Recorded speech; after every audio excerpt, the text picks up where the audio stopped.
Olá pessoal, tudo bem? Bom, gente, no vídeo dessa semana a gente vai falar sobre o que seria uma prova diabólica. Não sei se vocês já ouviram essa expressão, mas vamos lá falar um pouquinho sobre ela então.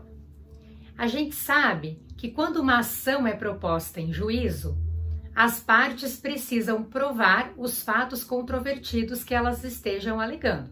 Então, o autor deve provar os fatos que alega e o réu, da mesma maneira, deve provar os fatos que ele alega, né? Essa é a regra, é o padrão estabelecido pelo CPC no que toca à questão de ônus de prova.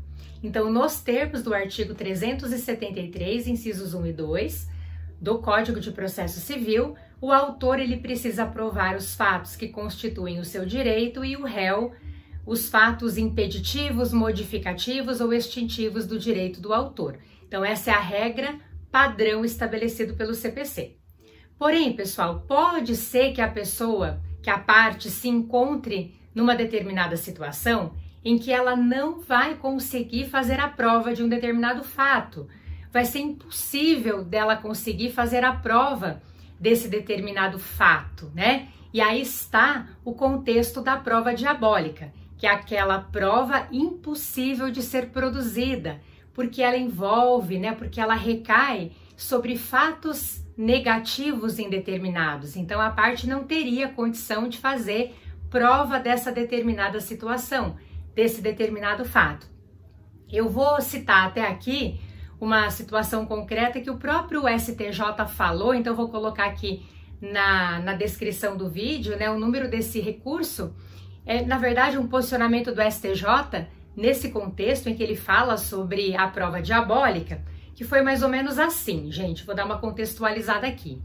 Então, uma pessoa, ela estava lá com o nome negativado por um débito que havia sido imputado a ela, e ela dizia que na realidade não havia ali nenhuma relação jurídica entre ela e essa empresa, né? No caso, ela propôs uma ação nesse contexto. Então, ela estava com o nome negativado, tinha esse débito ali, ela dizia que o débito era inexistente, que não havia relação jurídica entre eles, e ela acaba propondo uma ação, então, essa pessoa, em face dessa empresa de fornecimento de energia elétrica, pedindo para o seu nome ser retirado do cadastro dos inadimplentes e também dano moral em razão dessa conduta indevida, né? Então, essa foi a ação proposta.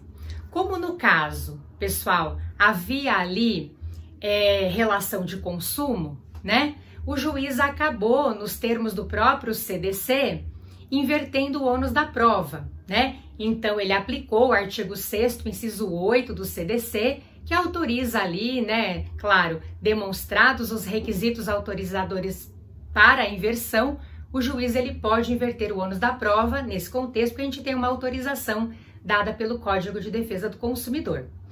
Então, nesse contexto, o juiz invertendo o ônus da prova, e mesmo porque também, né, a ré, essa empresa, questionou essas alegações apresentadas pela autora nessa ação, ela tinha que provar esse fato, né? Então, como o juiz inverteu o ônus da prova e ela também, né, questionou as alegações apresentadas pela autora, pessoal, envolvendo aí, né, o que o próprio Código de Processo Civil nos traz ali na regra mesmo de ônus de prova, no 373, inciso 2, que quando há alegação de fato extintivo do direito do autor, o réu deve fazer a prova desse fato, né?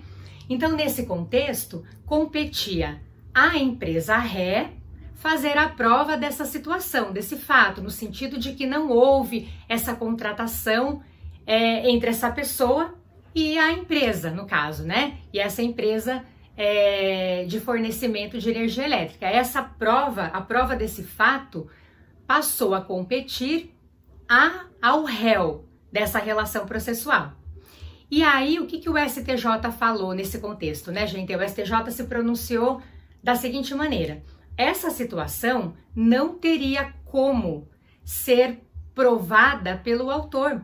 O autor aí, a autora aí, ela não teria condições em absoluto, né? Não seria razoável atribuir esse ônus ao autor, no sentido de que ela envolveria uma situação, envolveria um fato aí negativo dentro desse contexto, né? A situação de autora fazer a prova do fato de que ela não assinou esse contrato com essa empresa de fornecimento de energia elétrica, é algo que ela não conseguiria produzir essa prova.